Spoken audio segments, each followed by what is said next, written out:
বন্ধু, তোমার এই দলটা নিয়ে আমি তোমাকে কিছু প্রশ্ন জিজ্ঞাসা করব। সত্য হলে সত্য বলবা, মিথ্যা হলে মিথ্যা বলবা। অন্যায়ের কোনো প্রশ্নই নিবা না। বলো বিসমিল্লাহ। বিসমিল্লাহ। হাতটা একটু মুট করো। উপরে আছে এক চাঁদ এক সূর্য, আর নিচে আছো তোমরা এই আজব দলের আজব কিছু সাপোর্টার। কথা সত্য না মিথ্যা? সত্য। রাগ করলা? না না, বর্তমানে তোমার এই দলের কোনো খাওয়া নাই, কিন্তু তোমরা এই আগিলা দিনের কথা নিয়ে নাচানাচি করো। ওই যে কথায় আছে না, দাদারা ছিল মেলা, বাপেরা ছিল অল্প, আর তোমাদের আছে 23 মারা গল্প। কথা সত্য না মিথ্যা? সত্য। রাগ করলা?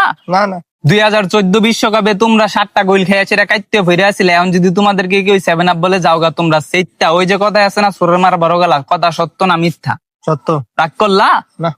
গত 24 বছর ধরে তোমরা বিশ্বকাপের সেমিফাইনালে উঠতে পারো না, এটা তুমিও বালা করে জানো, আমিও বালা করে জানি, কিন্তু তোমরা এটা মানতে রাজি না। তোমরা বর্তমান নিয়াসীরা অনেক চিল্লাপাল্লা করো। কথা সত্য না মিথ্যা? সত্য। রাগ করলা? না। বর্তমানে তোমাদের কোনো খাওয়া নাই, কিন্তু এটা নিয়াসীরা তোমরা অনেক চিল্লাপাল্লা করো, অনেক কন্ট্রোভার্সি করো। আমি যে তোমাকে এতক্ষণ বুঝাইলাম, এই আমার কথাই তুমি কি বুঝলা? এবার আমরা বিশ্বকাপ নেব।